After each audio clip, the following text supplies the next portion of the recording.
friends. Welcome to Scholarsight.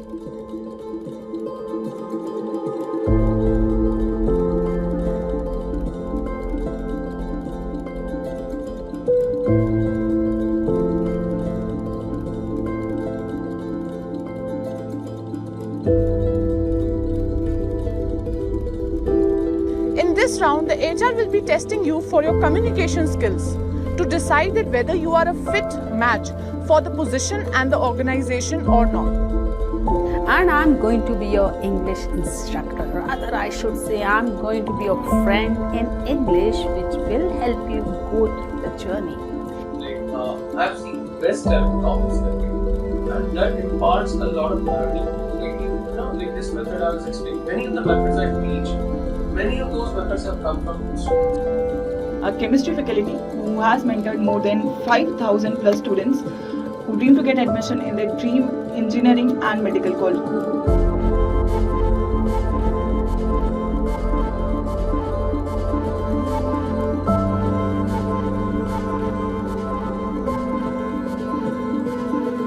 Symbol का मतलब है ग्रेटर देन और इक्वल टू। कई बार स्टूडेंट्स इसका गलत मतलब समझ लेते हैं। Greater than and equal to नहीं, इसका मतलब है ग्रेटर देन और equal to.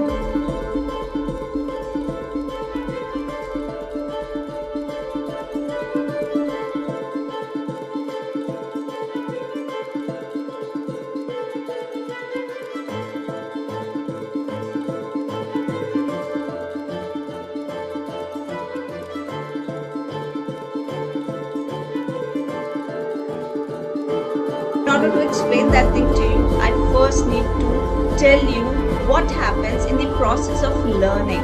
Okay, usually you got. It is talking about now. The first word is now. Now means today. That means what would happen to these two individuals in these 5 years? The average age. Hi guys, welcome to this web development course. My name is Mr. Joseph. ठीक है, WTO में एक चीज आती है, 3 तरह की subsidy होती है, ये पूछा जा चुका है। एक होता है ब्लू बॉक्स सब्सिडी, एक होता है ग्रीन बॉक्स सब्सिडी, एक होता है amber box subsidy. You love doing makeup, but आपको समझ नहीं आ रहा कि कहाँ से शुरू करें? Don't worry, I'm here for you. Hi, my name is Nidhi Katiyar. जो कंपोनेंट है, जो कंपाउंड अवेलेबल हैं पूरे सोसाइटी में, पूरे यूनिवर्स में या पूरे एटमॉस्फेयर में, वो सारे कंपोनेंट या कंपाउंड्स कैसे बनते हैं?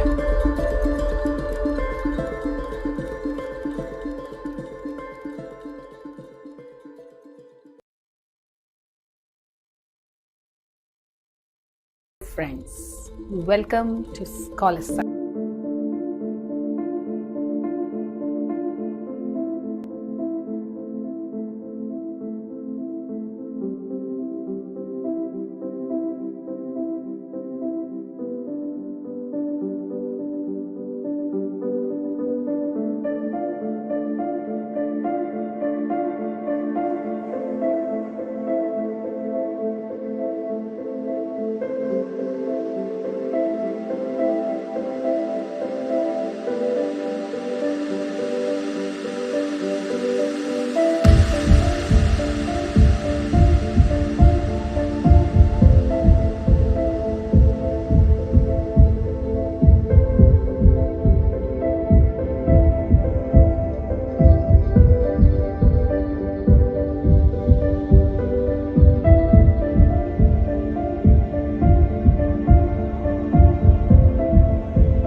friends. Welcome to Scholarsight.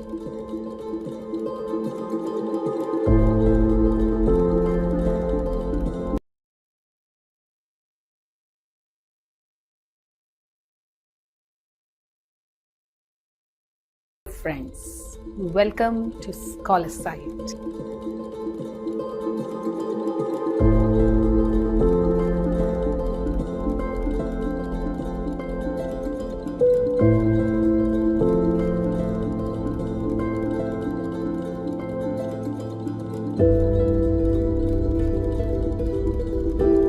In this round, the HR will be testing you for your communication skills to decide that whether you are a fit match for the position and the organization or not. And I'm going to be your English instructor. Rather, I should say I'm going to be your friend in English, which will help you go through the journey. I've seen best talent office and that imparts a lot of learning. Like this method I was explaining, many of the methods I teach, many of those methods have come from A chemistry faculty who has mentored more than 5,000 plus students who dream to get admission in their dream engineering and medical college.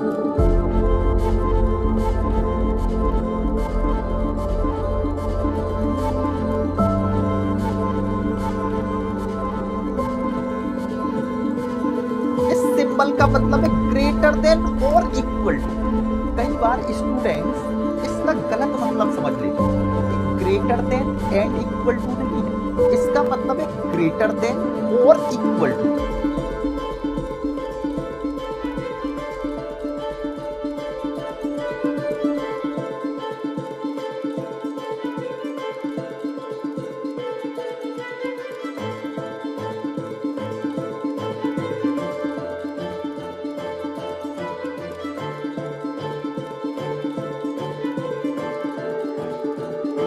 In order to explain that thing to you, I first need to tell you what happens in the process of learning. Okay, usually you got It is talking about now. The first word is now. Now means today. That means what would happen to these two individuals in these 5 years? The average age. Hi guys, welcome to this web development course. My name is Mr. Joseph.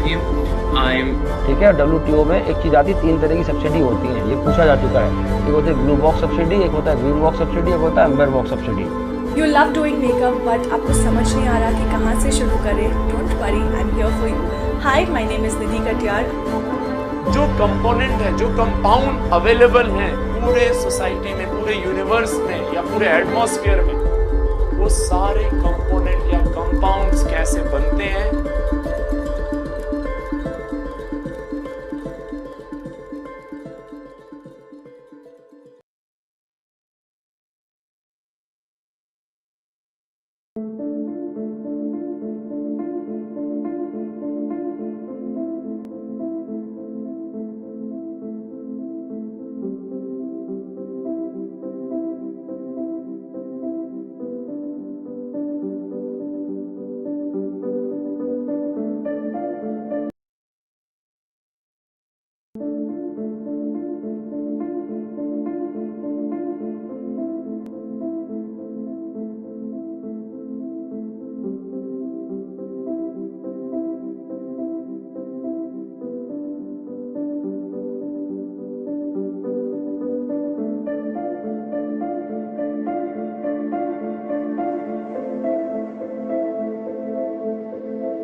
friends.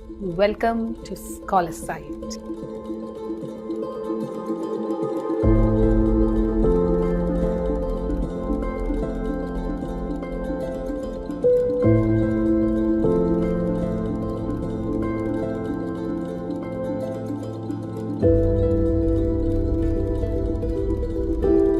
In this round, the HR will be testing you for your communication skills to decide that whether you are a fit match for the position and the organization or not. And I'm going to be your English instructor. Rather, I should say, I'm going to be your friend in English, which will help you go through the journey. I've seen the best talent of this country, and that imparts a lot of learning. Like this method I was explaining, many of the methods I teach, many of those methods have come from students.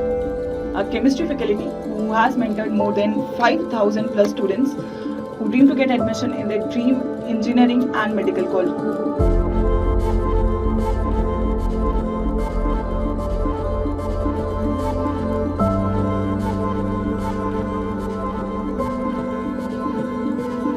इस symbol का मतलब है greater than और equal to. कई बार students इसका गलत मतलब समझ लेते हैं। Greater than and equal to नहीं, इसका मतलब है ग्रेटर देन और equal to.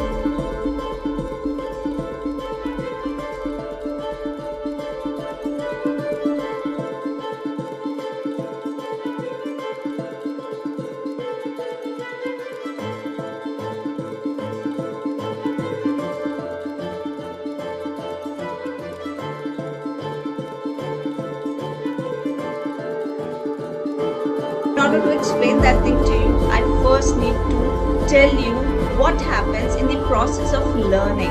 Okay, usually you got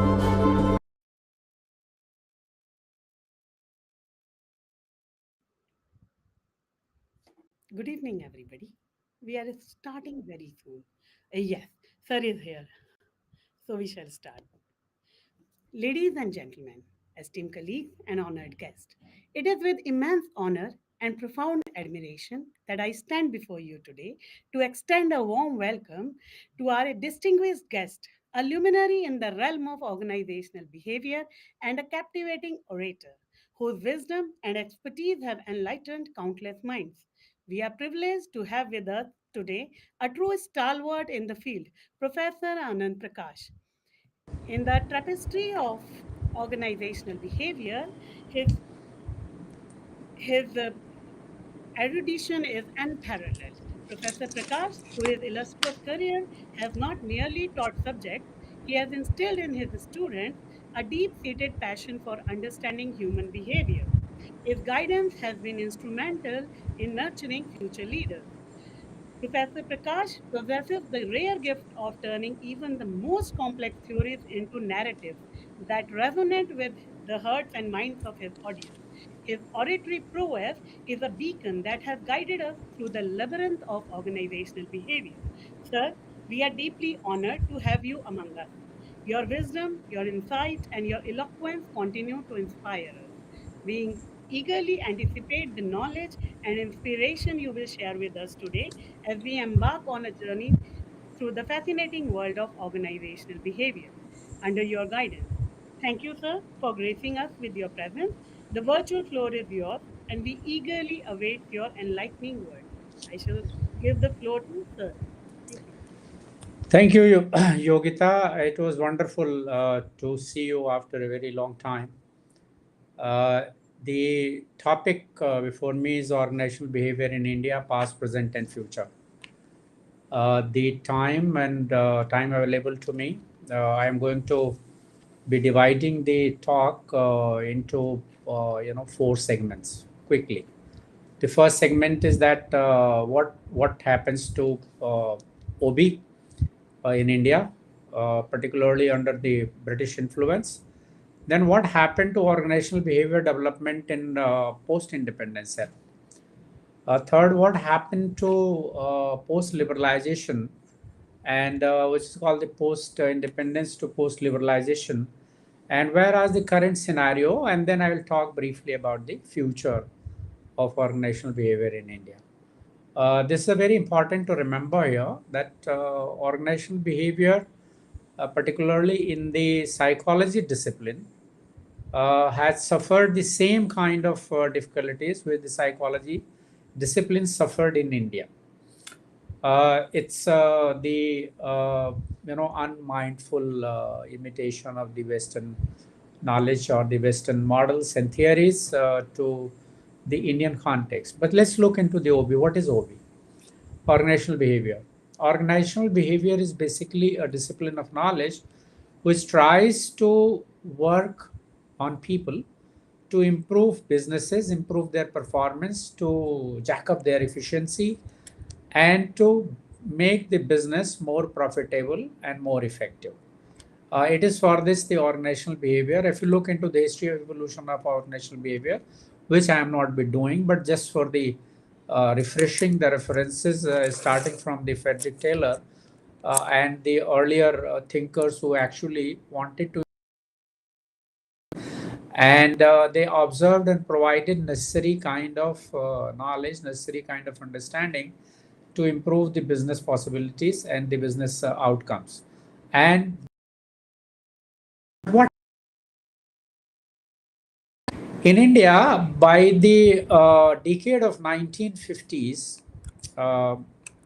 psychology has started getting recognition in many Indian universities as an independent discipline. Earlier to that, it was a part of Department of Philosophy, which is a completely and speculative knowledge system, which was not based on certain kind of empirical scientific verification. It was more speculative philosophy, psychology being a part of that discipline. But in the post 50s decade, psychology started getting recognized as a discipline, and psychology leaders during that time started imitating the Western theories and the Western models which were available at that time. Some of them were in fact trained in the Western universities, and they brought lock, stock and barrel their understanding and knowledge and tried to implement into the Indian context.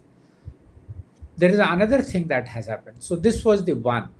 The second one, which is very critical to remember, that at that time the organizations in India were mostly the public sector organization, particularly in post-independence era, and they were governed by certain kind of socialistic policies and centralized decision making. Remember, the influence of public sectors and bureaucratic structures, which were by and large borrowed from the colonial masters, and as a recently achieved independence, Indians were trying to follow the Western model when the industry became the most primary means of creating wealth after the agriculture. So agriculture and then the industrial revolution. Look here. The industrial revolution did not take place in India. Industrial revolution took place in Britain. And Britain at that time of the industrial revolution was the most prosperous country, and they have expanded their presence all across the globe. And this also influenced in India, and as we all know that the East India Company came to India.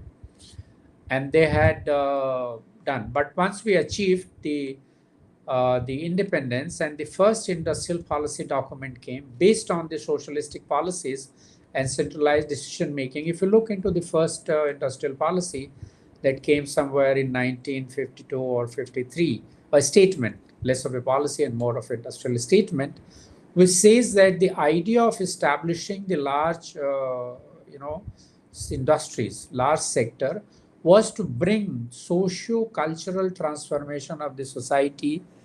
The idea and objective was not to make it a profitable enterprise.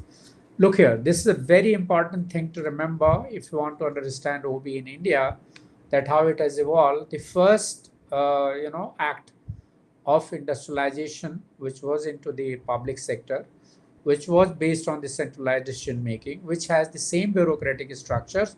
And the objective of that industry was not to do business, not to make profit, but rather bring social transformation by providing employment, changing the quality of life of the people, and serving other kind of a social objectives and social outcomes rather than uh, you know doing business, making profits.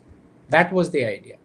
And this overall framework created, and until this has continued until the economic liberalization took place. Look here, the first industry came to India, the Bombay Cotton Mill, way back under the British rule. And if you look into the working condition at that time, which was by Britishers, it was based on exploitation. There was no fixed hours of the work, and the British master used to, ride a horse and whip the workers for giving us more and producing more that time. Now, when the India gained independence and the discipline, OB discipline started finding its foothold into the academic world, it was realized that we will have to think of doing a organizational behavior knowledge which will be more relevant to the Indian realities. And then came the economic liberalization, and first time it was realized that the objective of industry is not only to bring social transformation, but objective should also be to do business, to make the organization enterprises profitable, failing which it will not be able to create sustainable models. And this further influenced by the globalization on the organizational behavior, and then the emergence of private sector and multinational companies started coming in a big time. There were also presence of the earlier before the economic liberalization, but the emergence of private sectors and multinational with greater vigor and intensity took place in the 90s, and shift toward more flexible and dynamic organizational structures were being created. Now here there's a very important thing to, now in India what happened? The psychology was established as a empirical discipline, and organizational behavior has been driven by the same logic of creating efficient and improving work performance the way they were being conceived in the West, right? And organizational behavior in India jumped onto the same bandwagon of mindless copying of the West. And humanist, unless the influence of humanists like Gandhi, who championed, certain indigenization in both the economy and lifestyle, but he became the outlier. He could not become the mainstream. The saints who were to be venerated and worshipped, but not to be followed either by leader or the masses. That was the status of a Gandhi. But the Gandhi was the first person who created the collective consciousness in the mind of the Indians that we will have to do something which is a more Indian and which has to be relevant to our own socio-cultural reality. Now, in the early shapers, what are the influences which shaped the emergence of organizational behavior as a discipline in the past? And there, I would label here at the two kinds of influences, although there were the other kinds of, the contributions are also there. It is not that I am not acknowledging them, just for the keeping the time constraint. I am just trying to keep that there were two kinds of effort to do meaningful organizational research in a large populous country like India. The first, we can start a cross-cultural theoretical framework and test them into the Indian context. There is a whole group of psychologists working in India and they abroad. They tried to, if you want to get a more detailed information on this, that how this has taken place, there is a review done in 1972 by J.V.P. Sinha in ISSR volumes published by Indian Council of Social Science Research, Organizational Psychology in India, Organizational Behavior in India, and you will get all the detail who contributed what, and that can be done.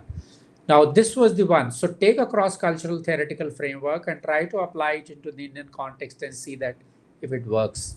And that was the one effort which shaped the evolution of organizational behavior in India. And the second effort was thinking of developing indigenous models.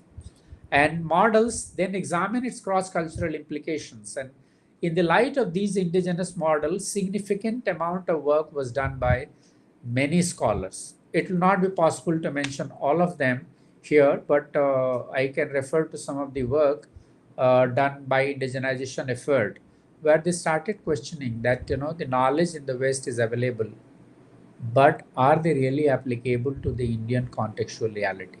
And if they are not available, it is not high time that we should think of developing a knowledge system which would be more relevant to our own reality. And this objective of the organizational psychological research was either to reduce turnover or minimize absenteeism or increase productivity by monitoring employees. Look here, it's still the main focus was on controlling and monitoring the employees, and organizational psychology covered a whole wide range of topics like job analysis, employee selection, performance appraisal, right? And training and development, leadership motivation, and these issues were started drawing attention of researchers. And this, organizational psychology evolved from being a theoretical problem-solving discipline, right? Problem-solving discipline to an organization which to a system of knowledge where theories can also be developed. Look here you will have to remember one thing, that organizational behavior theorists or management practitioners, there is a difference of the role of theory in physical sciences and in social sciences. Here, the knowledge of a theory affect the experience of a phenomena in social sciences. If I know that the Maslow hierarchy works in this manner, then I start seeing things the way Maslow has visualized. If I know that the management by objective works in this way, then I start looking. If I know that the key result area or key performance areas, KPA or KRA, are to be visualized in this manner, then I'm tempted to look at the, so it shapes my worldview. It shapes my worldview and interpretation of the reality, where the case with the physical sciences is not there. The occurrences phenomena is independent of the theoretical formulation. There the theories are discovered out of the study of the phenomena and to explain the phenomena. But here there is a very different relationship takes place between the occurrence, between the proposal of a theory and the explanation of a phenomena. However, much of this work which was done in the Indian context abroad, right, assumes an universal psychology based on Western subjects, and a lot of Western cultural, thing have been written. There's a very interesting paper, written by G.V.P. Sinha. I present a rigorous review of the industrial field, and as I say, that's you can look into that detail. It is reviewed that the areas where the organizational psychology evolved, these areas were on the leadership, and he himself proposed a theoretical, framework for the leadership, on which I'll come a moment later, and the organizational climate, organizational culture, and decision making and conflict resolution. These were the 4 or 5 topics of organizational behavior which became very relevant into this kind of a situation. Now, this has led, the point I'm trying to make is very simple. All these efforts were to, one, we started questioning the relevance and the power of the Western model theories. At least we became critical. Some of the Indian psychologists became critical that the Western models and the Western theories of the organizational behavior are not applicable to the Indian reality, lock, stock, and barrel. And there is a need not only of tweaking and tinkering with the Western models and theories, but also to think systematically to develop our own theories and own models which would be more relevant for the Indian realities. And that's what this idea came. And therefore, the indigenous typologies started coming. And if you can recall that the terms like nurturing task leaders and other kind of things were being given in the mid 80s, and then the 70s, which was considered to be an important turning point into the indigenization of psychological knowledge, or the effort toward the indigenous psychology to do that. It also entails a lot of international knowledge politics, and that has to be kept in mind. That this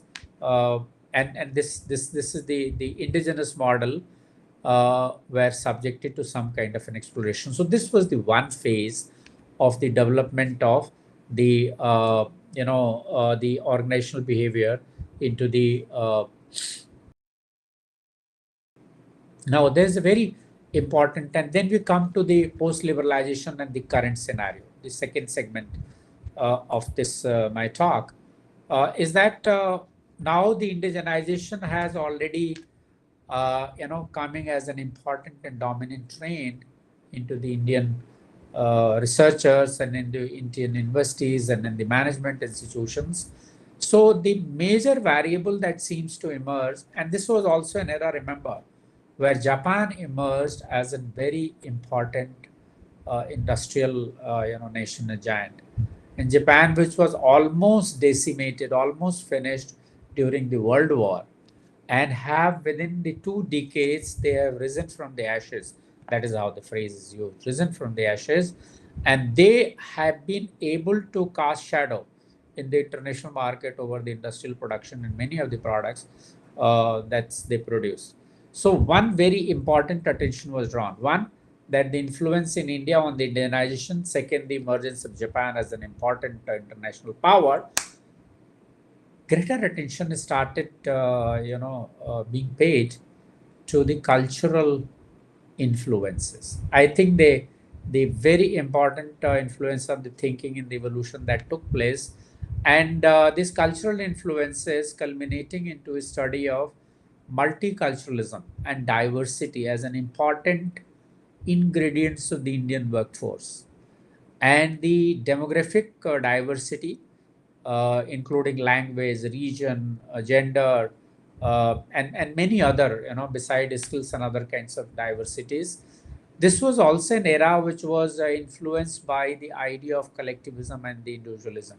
Look here, this is all happening into the late 80s, 90s, and by the turn of the century. And cultural influences, diversity, multiculturalism in the Indian workforce. Look here, this was an also era where the second generation of Indians, which were better educated, equipped, they had a better linguistic facility, and demographic profile was very different from the first generation industrial workers, and they gave the necessary impetus to study the organizational behavior from a different way, and also think of developing a different complexion of organizational behavior into the Indians. The traditional leadership approaches of the employees, which were, if you remember, the Ohio and the Michigan state studies, and a lot of, leadership studies started emerging into the Indian context. The studies of the leadership on the nurture and task leader, onto the authoritative leader, onto the democratic leaders, or into the servant leaders, which was a much later development, but all those kinds of things were, and there was a parallel stream which was working on examining the indigenous model of a leadership. Someone referred to, and I think I would like to mention here one name, the work by S.K. Chakravarti, and he said there is a Videha model of leadership which is derived from the analogy of King Janak and his work onto the Indian values and others done at the IIM Calcutta, and on the center of human values that he has created. A very great deal of influence can be seen that there could be a possibility of developing a Videha model. And I think it was a precursor, I would like to rate it as a precursor to the servant leadership that came later on by into the Western knowledge system. Now there was increased emphasis. So this was the era which was influenced by Lipit Mevans, the demographic profile, changing profile. It was also influenced by the multiculturalism. It was also influenced by the studies on the leadership, because the Indian context was searching for leadership to bring about transformation and turnaround into the Indian organizations. And traditional leadership approaches were also being re-examined into that. And there was an increasing emphasis on participative and transformational leadership. Whole chunk of his studies you will find available on this. And if you want to get into the details of all those, there's a very interesting paper written by P.N. Khandwala, published in 1984 on the organizational effectiveness, and you can get all the possible details of this within that. Now, the idea was to second thing then they came, and by the time the turn of the century, the other issues became important, and these issues were challenges faced by the Indian employees in maintaining work-life balance. So a lot of studies were done on work-life balance and effort to improve the employees' well-being, because it was felt that healthy employee will bring greater good, more productivity, enhanced efficiency into the organization. Therefore, it is very critical that these mental health issues, physical health issues, employee engagement and motivational issues are being studied and examined. And you will find that tremendous amount of effort were being done on doing that, and effort in organization to promote employees' well-being. So organizations started, hiring consultants and counselors and mental health practitioners into their, roles, that they will be taking care of it. I have been helping some of the organization improving the mental health of the employees by first assessing, diagnosing, and providing interventions to them. So a lot of these efforts can be seen. These factors influencing employee engagement in Indian organizations actually became very, very important. And here a lot of interesting things took place. Because if you ask an Indian that do you think that you are how do you look into it? There are very interesting analysis being created that the Indian mindset differentiate between apna and paraya, self and the others. There is a greater sense of selfness being experienced by identifying the otherness in other. So there is always a distinction between the apna and paraya. We always prefer, an Indian mind has a great capacity of holding paradoxes. Remember, that is what paradoxes of the time, that one of the studies which I did, I found that Indians are materialistic in the same way as they are totally detached. This is very interesting. And as a young scholar doing my PhD, I found this finding very paradoxical and very funny.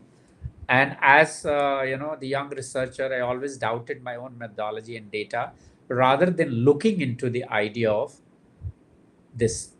So this is the conception of the self, that the Indian self. And he say that yes, because the Indian mindset is living into the multi-layered world.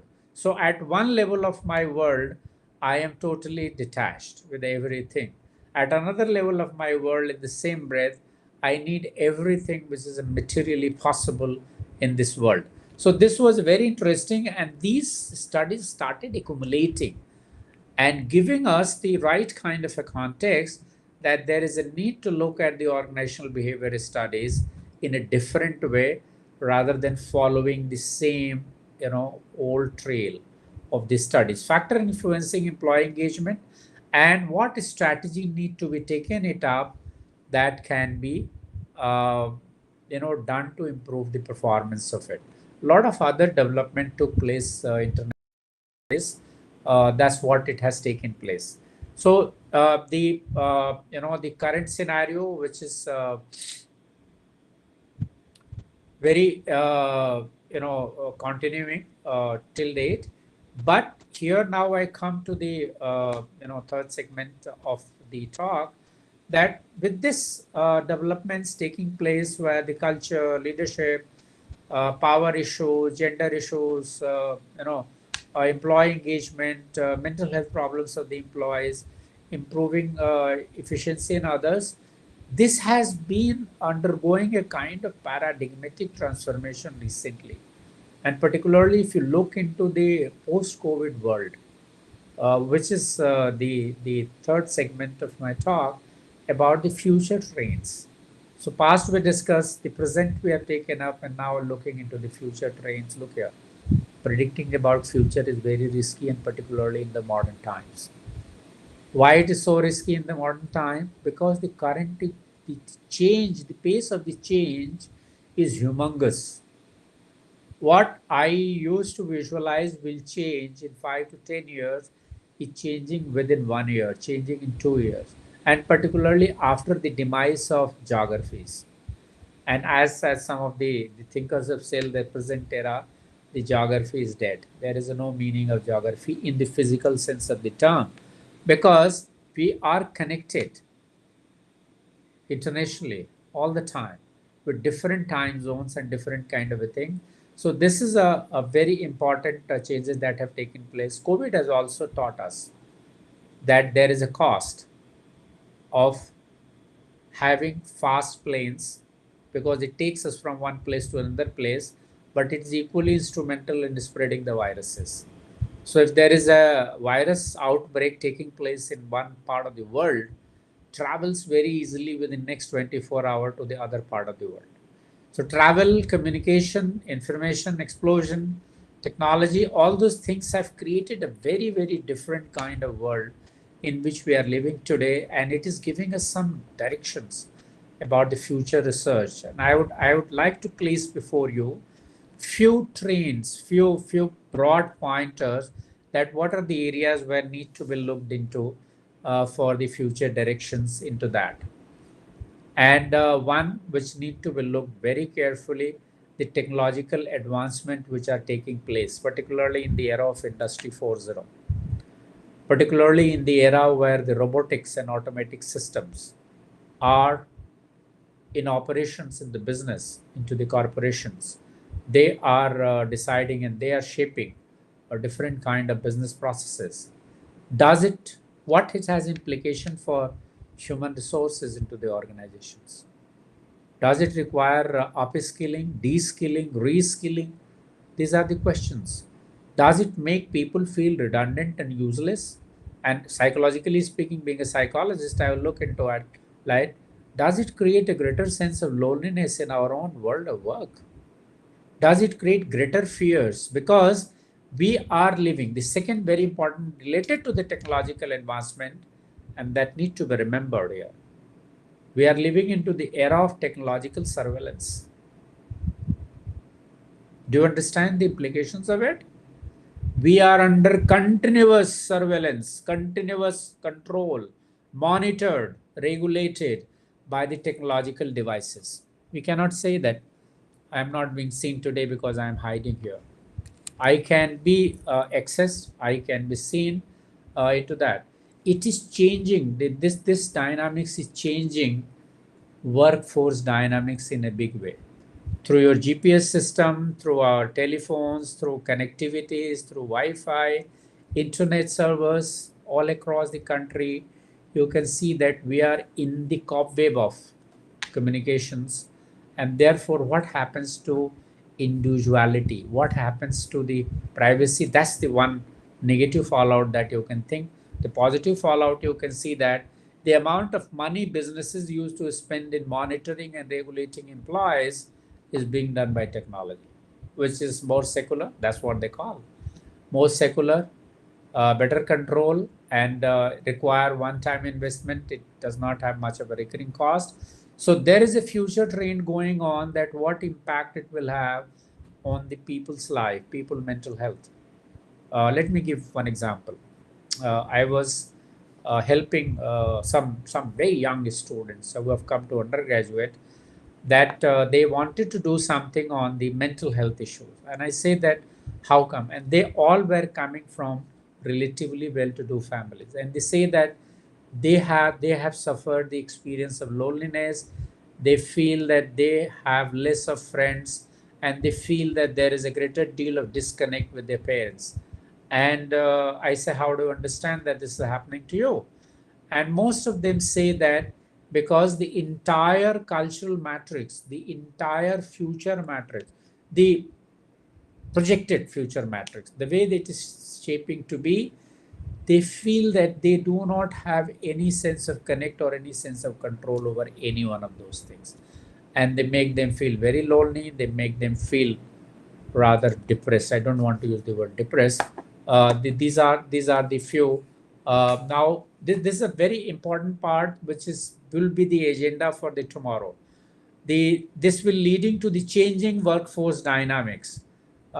This require a very serious attention, and some work is already being taken it up and into this area, and this will shape the future directions into the organizational behavior. There's another field which is very important emerging, and very little amount of serious work has been done, and that is the rise of the gig economy.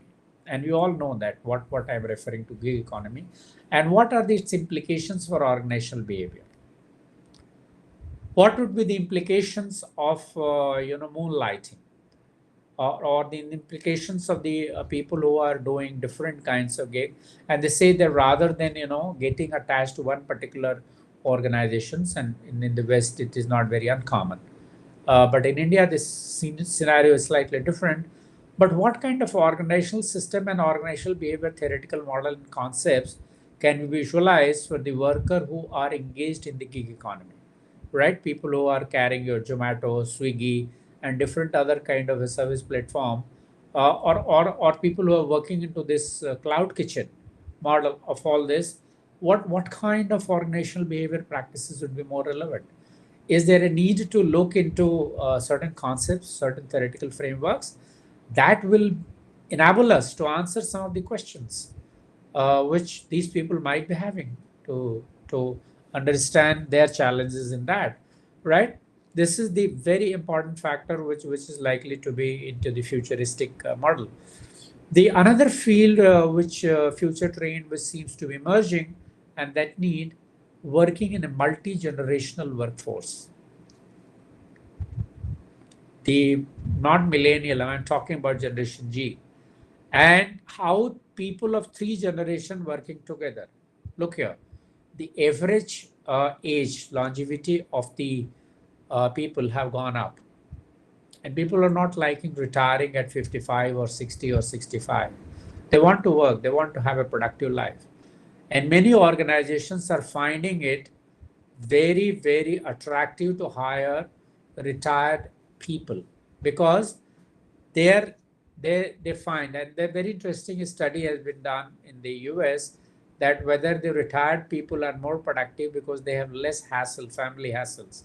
All their kids are grown up, they have settled, many of their cravings have been satisfied and silenced. So now if they have to work, this generation, retired generation, has to work with millennial generation, and then this third generation, which is Generation G or Alpha generation, has to work. Do we see that the psychological predisposition of these 3 generations are very different? The studies done on these generational differences are very interesting. And by and large, it was found that the members of post-millennial or Generation G, post-millennial generation, Generation G, which is called, they prefer working in a smaller organizations. They want to get their own creative space. These are the few patterns of the findings that I'm referring to. They also want a creative space, and they want recognition. They don't want to wait for 10 years another. And many of them visualize and wish to retire at the peak of their career, maybe late 30s or the early 40s, because they are not visualizing to retire at 65 or 70 or 60. They say, no, that's not the life they want to live. They have a very different model of a life. So that's earn, save enough, right? And when you have still a lot of energy and life left, retire and live the life the way you want to live. Now, this was the model which is also challenging the organizational structure process and organizational mechanisms that need to be attended. What kind of changes need to be done in the organizational mechanisms, right? Or this whole business of half of the people prefer to work from the home and half of the people prefer to go to the offices, and this hybrid model is doing. What kind of HR practices, what kind of psychological interventions are required to ensure that the business remain profitable, there is optimal utilization of the resources, and the performance and efficiency is not affected? Looking for answers? I think there's a future research required to be answered into that, right? Beside this, there's another very important future direction that seems to be emerging, and that's why I see a promise and would like to invite. The other one is sustainability and corporate social responsibility.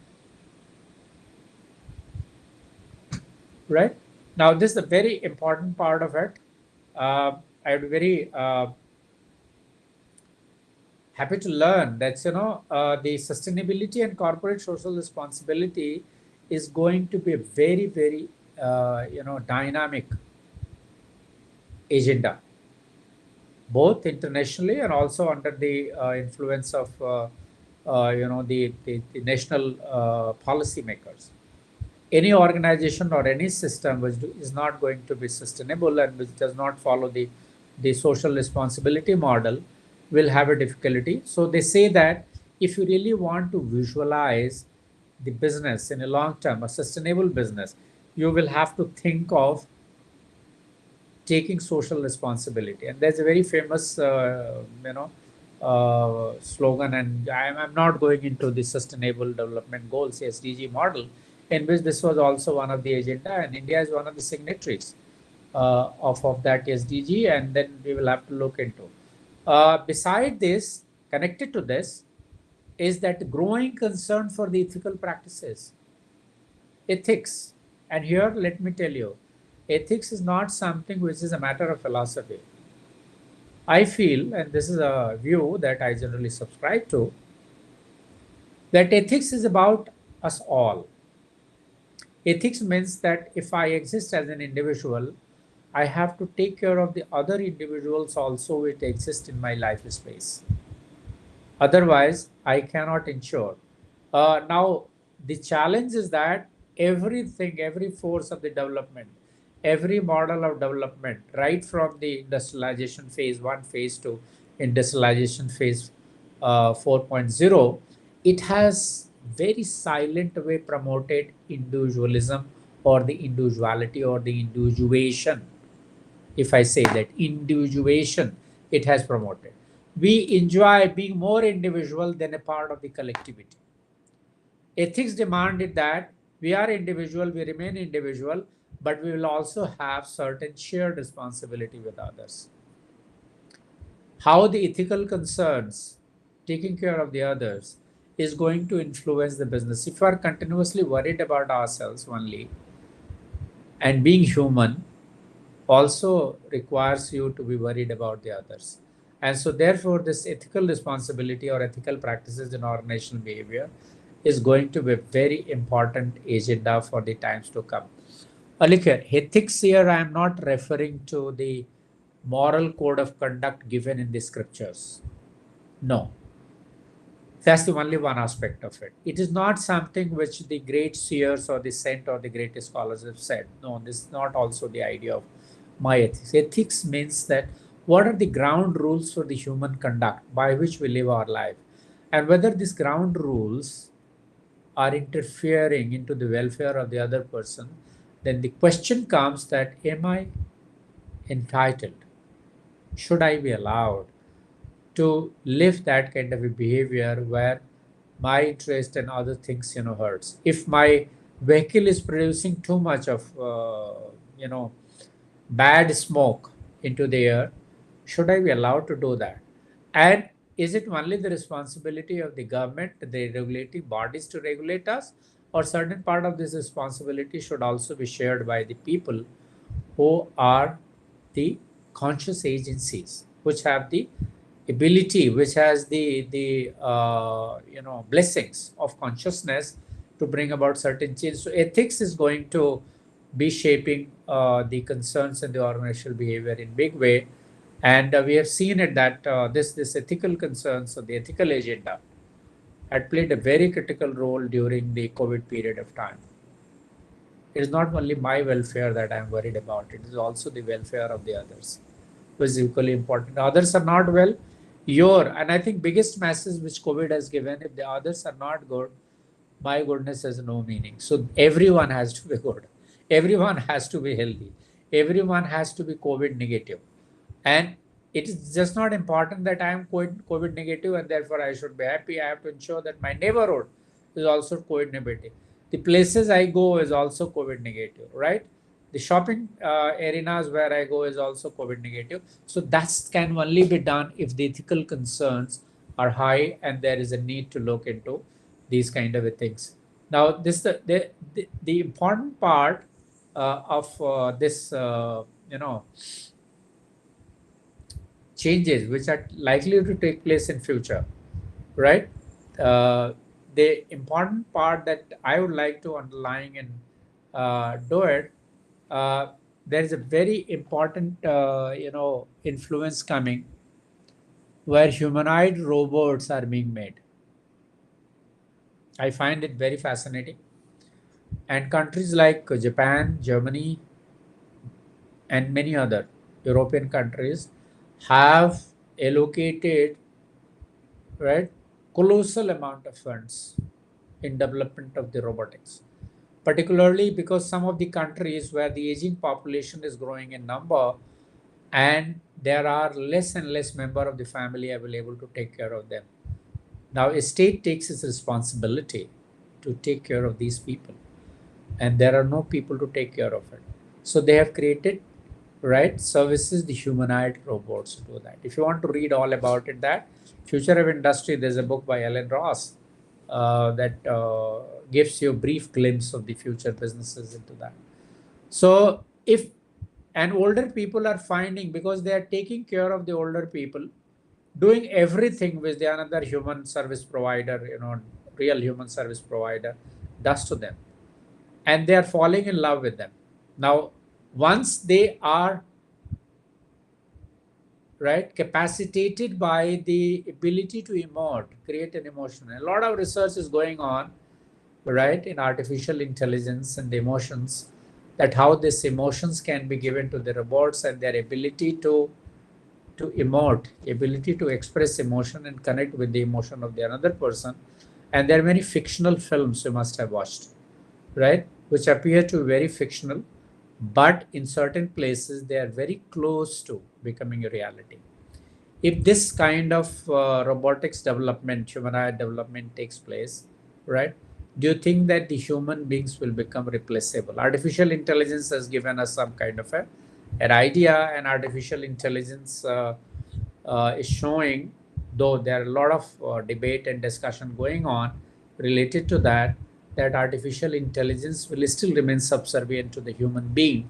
It is not going to replace human being. I don't know. I don't have a very clear answer to that, right? Now, these robotics perhaps are more flexible with the organizational working environment too. And they are easy to control. They are pre-programmed control. So all those temper, tantrums, emotions, feelings, which are very, very key defining characteristic of human beings, are no longer available to them. Their every move, their every behavior is predictable to do that. Now, this robotics working environment can effectively communicate with the co-worker, transferring the information, right, and create the exactness of it to that. Now, will this, what kind of influence it will have? The artificial intelligence coming and shaping the human being and the human functioning, what can be the outcome of it for the future organization and future implications to do that. Now, this development, which I'm not presenting it as a fearful agenda. I'm not to make you feel threatened. No, my idea was that there is a need to rise to the occasion and respond to the challenges that can be given to them, because the human being has to be brought into the center. The message that I want to communicate here, and I think being a teacher, it's very important that certain messages has to be into the center. So far, the emphasis of business has been on improving performance, improving efficiency. I have no grudge against it. Keep doing that, because the business of business is business, as some of the economists have said. But somewhere it is very important that we place equal importance to the welfare and well-being of human beings. After all, business for whom? Business for people. More wealth creation for the people. So if the business remain into the center stage and human beings are pushed to the periphery, right, then the human beings become subservient to the, and this is what is happening in many businesses. So it is the job of the people, politicians, policymakers, thinkers, and the academicians to bring the human being into the center stage. So no matter what kind of, so earlier it was okay when the industry became the means of the wealth creation after the agriculture and the machines and the steam engines, and rather than hand tools, that there was a more steam driven or the machine driven tools were there to create the wealth.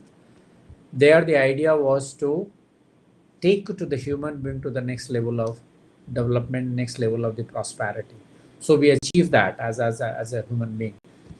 Another one that's more automated machines and other kind of things come, and finally we have come to the self-driven machines where the big data analytics, right, where the intelligent manufacturing, that's what they call, or the green kind of development taking place, the artificial intelligence is another way. All these concepts of the technology are also at the same time saying that there is a need for a clean energy, because ultimately the goal is to add value to the human life, to improve the wellness of the human being, create a better human beings and the greater societies, rather than entering into it. That's the central message I would like to give. So whether you want to do a research for improving the business and other, and if there is a possibility that if there is a human voice that need to be heard and that need to be said. Let me quickly summarize in the remaining 3 to 4 minutes what I have been trying to cover in this.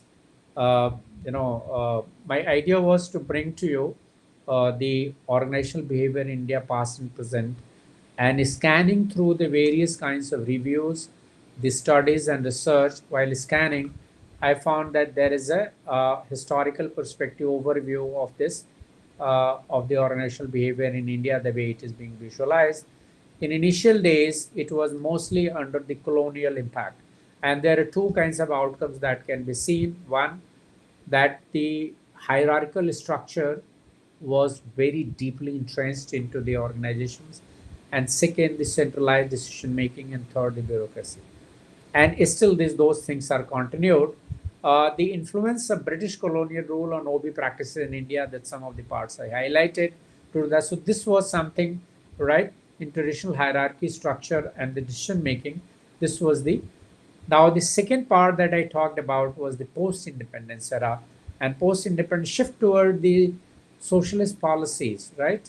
And the centralized decision making continued. Public sectors remain a very important source of industries, but they were primarily commissioned to change the socio-demographic structures and to bring welfare, to give people employment, so that the evils of poverty, hunger, mortalities could be controlled and regulated.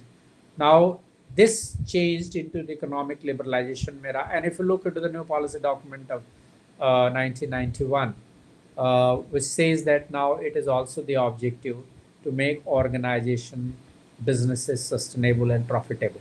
Earlier it was only to change the socio-economic transformation of the society and of the country. This has changed, and the way that it has changed, it has also changed the practices of organizational behavior in India. Now the greater deal of emphasis on the culture, diversity, multilingualism, changing complexion of the demographic force, that was the practices, dominant practices that have taken place. And then I talked about the future that has gone into it. I would be very happy to stop here. And if there are questions, and I would request Yogita to, if there are questions that I can take, I'd be happy. I'm not promising that I would be answering, but at least I can take those questions. Thank you so much, sir. There's one first question I would like to take of Ayushi Sharma from Gautam Buddha University. Okay. She's basically trying to ask how has globalization and the integration of Indian businesses into the global economy impacted the way organizational behavior is studied and practiced in the India. The question is available on the screen, sir. Okay. The question is that how has globalization and integration of Indian business to the global economy impacted the way organizational behavior is studied and practiced in India? That's a very sensible question to ask. Look here, what globalization has given to us? Globalization has given now the internationally accepted parameters of doing businesses. Globalization has given the international means of communication.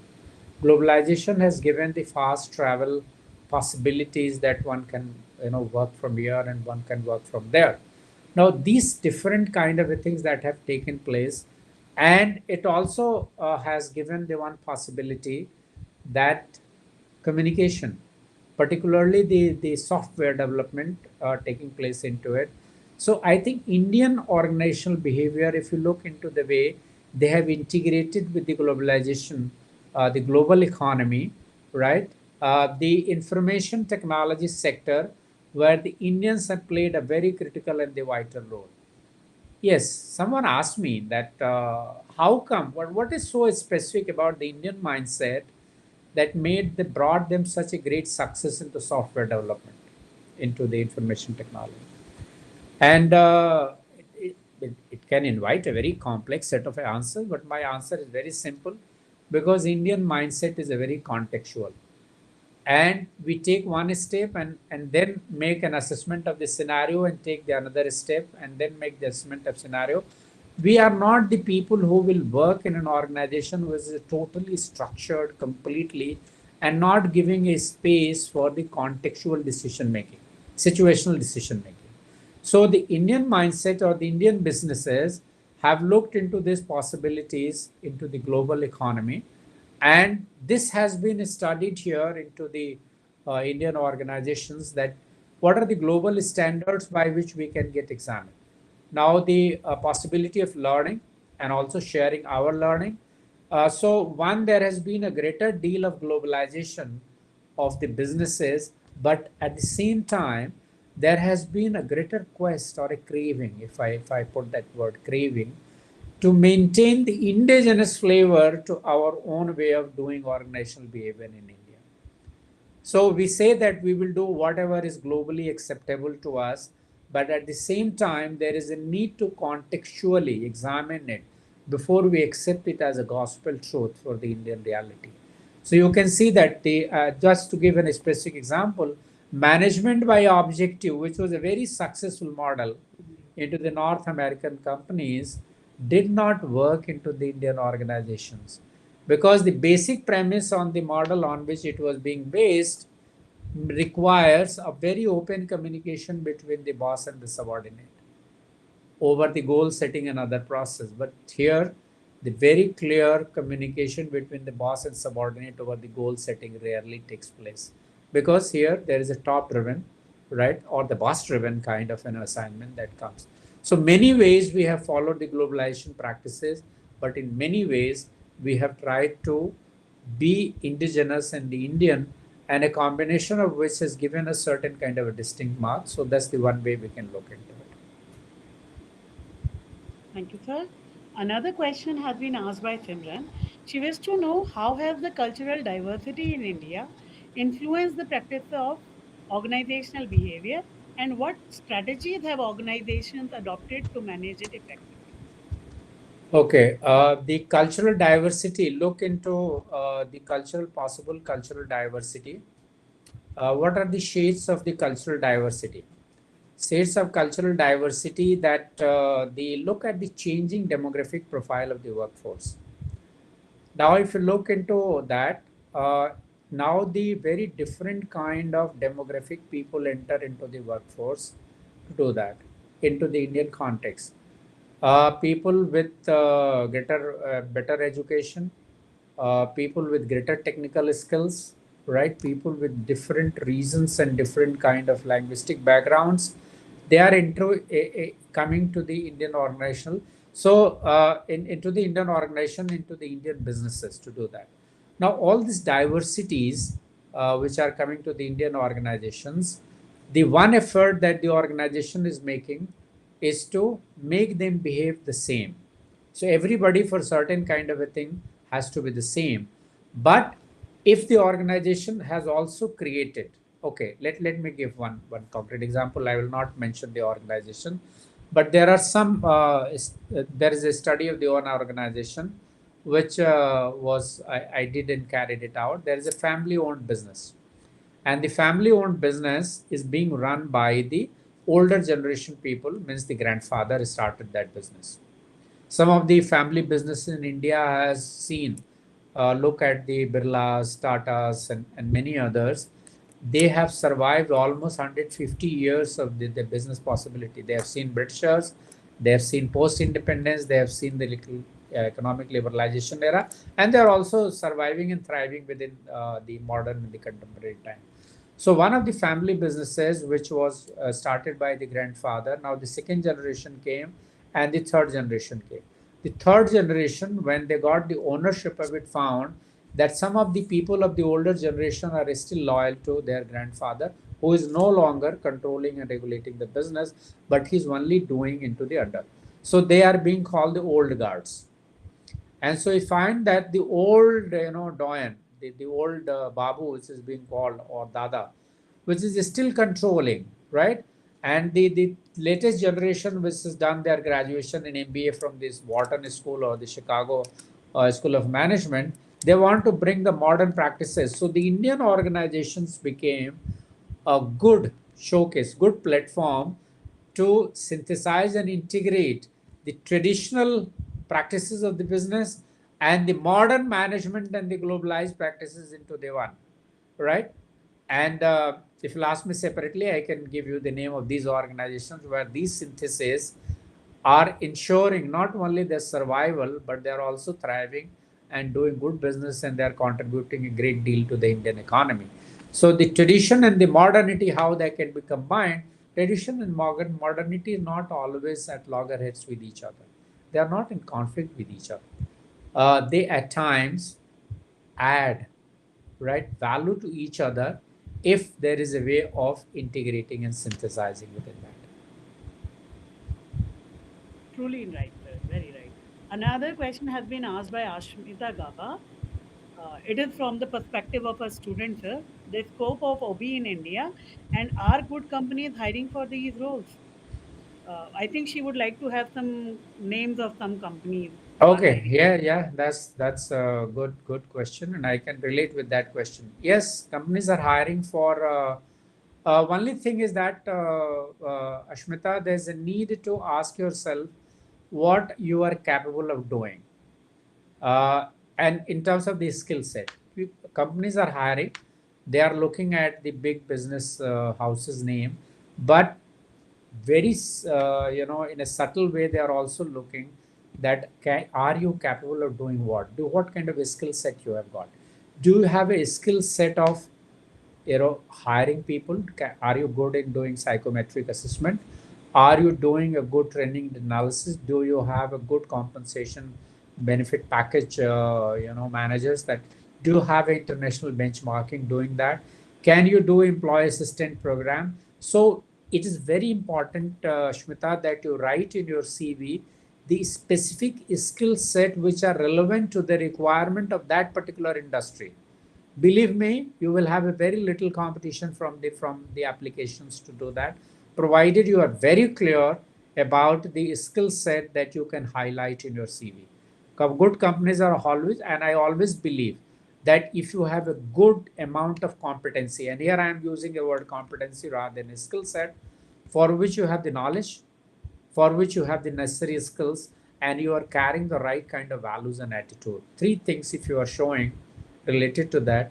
So अगर आपको कुछ आता है तो उससे जुड़ा हुआ ज्ञान भी आपके पास है, अब उससे जुड़ा हुआ आपके पास स्किल भी है, and then you are also carrying a very positive and vibrant value. Believe me, you will always be in great demand by many organizations to do that. People are not only looking for your certificate, they are looking for the actual things you can do. And there are companies which are hiring, and I don't know what kind of a job you are looking for. Are you looking for a large companies? Of course, they have their own way of recruiting, but in a smaller organizations, industries, there has been advertisement consulting firms, and in OBHR area, there are close to 2,200 consulting firms in and around NCR. So you will have to be in touch with some of those who with the network framework, and you will find that there is an opening for this kind of OB and HR related skills within that. Sir, another question is from Fatima, and the question is, what are the challenges of organizational psychologists? I think in today's time. Okay, the challenges for organizational psychologists is to highlight and identify that first thing, that how do you contextualize and situate your knowledge? Are you willing to critically examine your learnings for its implementation? For example, if you have learned that McGregor's theory X and Y, or Maslow's theories of hierarchy of needs, if you want to work, or Hirschberg theory of job satisfaction, whatever it is in the OB being given, or motivational theories, or leadership theories, when you are trying to apply it, can you actually situate those theories into it? That's the first very important challenge for organizational behaviorists in India, because most of our learning is influenced by the Western textbooks and other doers. Second thing is that what are the cultural nuances of the organization, cultural practices with which I can familiarize. Anybody who is going to do a job learns two things. He learned the job, but he also learned the ropes. That's how the phrase goes. So learning the rope and learning the job. So learning the rope means learning the culture. What capacity do you have? A capacity to adjust to the cultural framework of each organization has a very unique set of a culture. So can you adapt? Can you respond amicably to the cultural matrix or the cultural context of the organization? This is the second thing. So how flexible you are. Second, third, what kind of competency you have. Can you do hiring? Can you do job and compensation? Can you do learning and development kind of a model? Even if you do not have the experience, do you have a theoretical field related training around that? Can you write a good proposal? Can you do research? You are given a problem, and do you think you can quickly convert into a researchable proposition? If you have these 3-4 set of things to begin with, believe me, you but these are the challenges, and often find that the organizational psychology, the organizational disciplines, right? Students are simply learning it from the few books rather than actually questioning, okay, what leadership learning, or what kind of organizational structure, or what is task design. Can I do job analysis? Can I actually do key result area? Am I equipped to handle the vision and mission of the organizations? If you can do it, and while studying and doing, but unfortunately the challenge is that it is taught mostly as a conceptual, which is a good, and that should be the primary condition. But how this concept unfolds into the reality and practices, some exposure would be very, very important and critical, and would add a lot of value to your skill set and your learning. Next question is from Jacqueline Bhatia. She wants to know, what are the key trends you foresee influencing the discipline's future in Indian context? Well, first, and I see that how quickly Indian organizations are going to cope with the policy-related changes. With too many policy-related changes. Policy-related changes are taking place because there are judgments of the Supreme Court. There are changes into the policy formulation. That's the one. Second aspect, I see that how do Indian organizations are going to cope with the changing demographic profile of the workforce. Particularly, more and more women are going to enter into the workforce. And workforce mostly would be compelled to be evenly balanced in terms of the gender ratio, right? And there are organizations already in practice which are called the women-friendly organizations, because you need to create certain kind of a cultural matrix of the organization which are more friendly to women working into that. If the organizations are willing to change to do that, is the organization is willing to be more on the decentralized format of the working. The matrix structure is the another force of the challenge, that I am doing this as well as I am doing. So I am connecting with the two kinds of dimensions, two kinds of axes. One axis is horizontal, one axis is vertical, and I'm able to operate within vertical and horizontal axes. So the older model of chain of command, that I have one boss whom I am reporting to, maybe you have a two boss and you can reporting to two boss. To do that, accordingly your remuneration is set. Can you do that? Are you comfortable to horizontal and vertical matrices dimensions to report at the same time?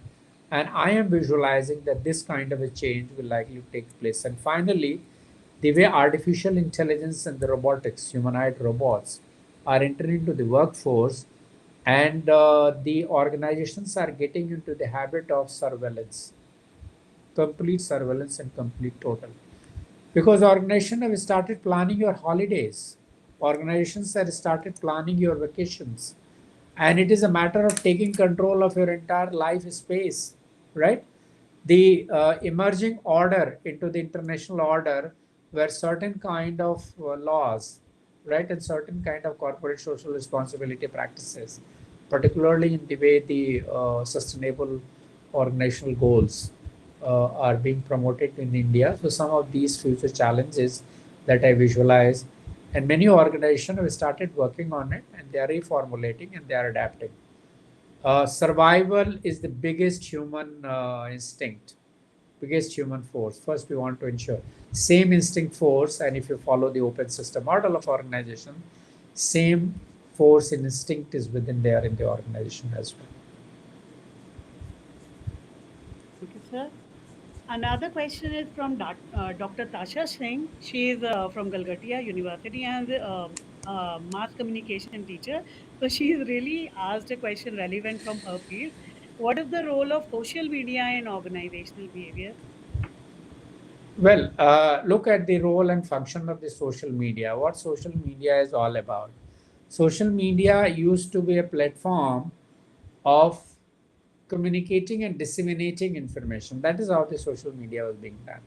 But social media has acquired much more role than actually only the platforms of disseminating information.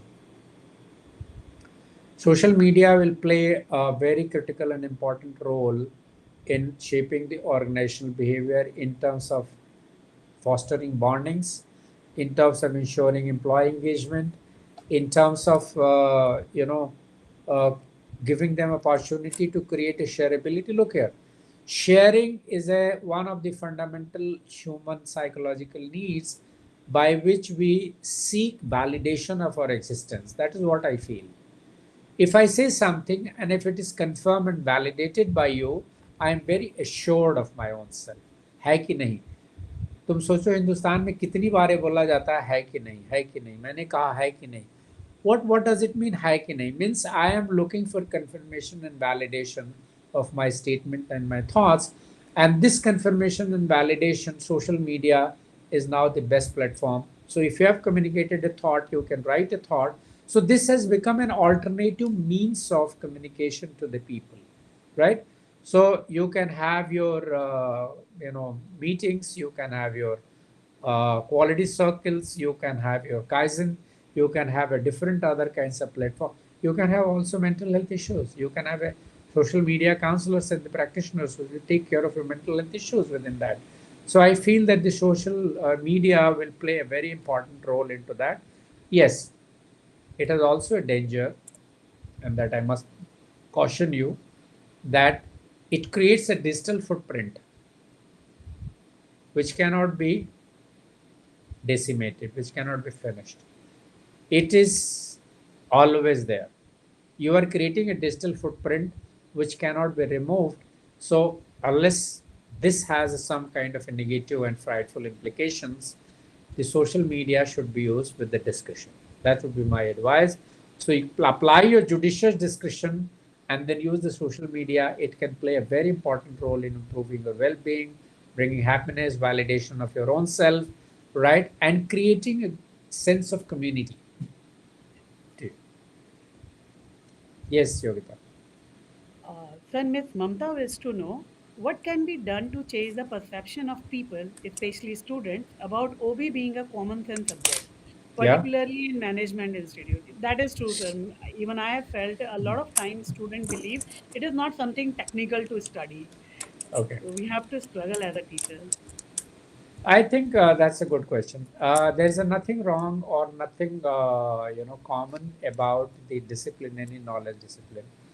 Look at the dimensions by which the common sense is created. Common sense term is created when large of people share the same understanding. It becomes the common sense. That is the genesis of the common sense.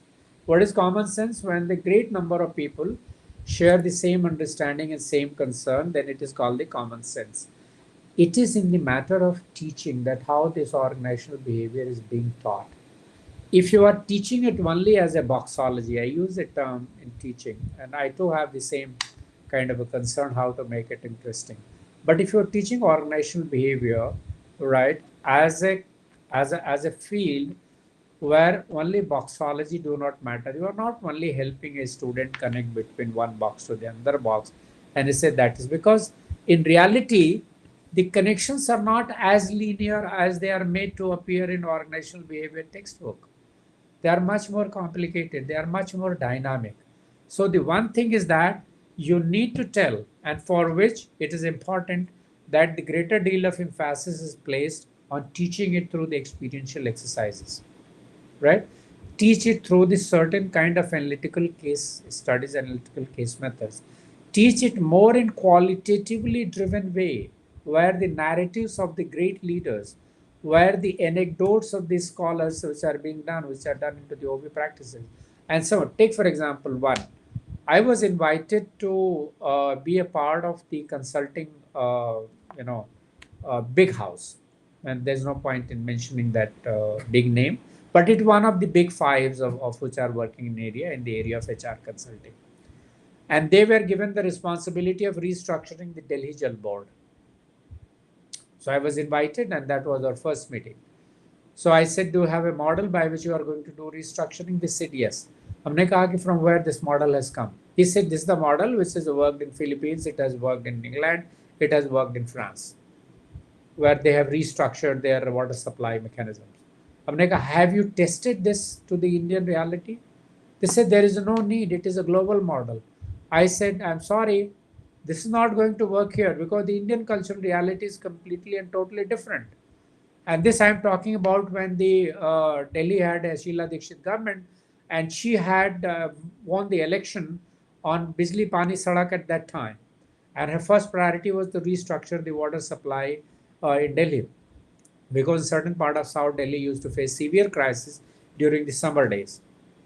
So I told them that please give me a chance to do an empirical study, test the relevance of this particular model, and then you can apply. They said, no, sorry, doc. They used the term doc.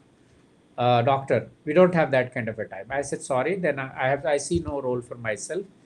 And I sacrificed a huge consulting fee, but I said there is no point in working with that.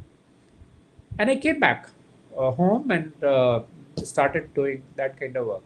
After 3 weeks, I got a call from the same company that the World Bank, which was the primary funder of this organization, wants to have a conversation with you.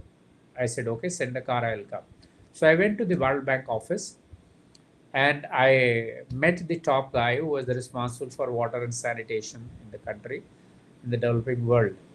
He said, Doc, people were telling that you wanted that model to be tested. Can you do it? हमने कहा, no, sir, sorry, it's too late. Right? हमने कहा कि ये तो दूध फट गया, right? Beans are spilled beans. Now there's nothing that can be done. What has happened the moment they proposed the model to the different segments of the organization of the Jal board, there was a huge strike of the employees, and they say that this company has come to do business of the और वरुण देवता का व्यापार नहीं होने देंगे, that has failed. Now, this is the perception that need to be changed, and people said that the OB is something that can. That was the perception that need to be changed, right? And that's the question you are asking. So, if you really want to do so, you will have to look into the experiential exercises. You will look into the critical case studies, right? You will have to do a kind of a narrative and storytelling methods of teaching OB rather than teaching it as a boxology. Believe me, perception will change. Or you can ask some of my old students that I never taught it as a voxology. I never used my PowerPoints in the class. I, for one, is a testament for what the sir saying. Yeah. Thank you, sir. We have more questions, but we have already extended Cross our the time. limits, yes. Yes, cross the limit. It was wonderful, sir. For me personally, it was nostalgic. It took me back to my master's classes when we had the privilege of hearing your wisdom every single day almost. But and after so many years, going back to true academia, it is enthralling. So I don't have words enough to thank you, but I Thank you, must have. Rovita. This is a new platform for me, LinkedIn Thank you Nanda. so much, sir. But I think after some time I was comfortable. Thank you Thank you so much. for this experience.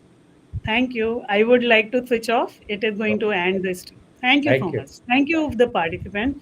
Wonderful having you. Thank you, everyone. It was a great talking to you. Same, sir. Thank you.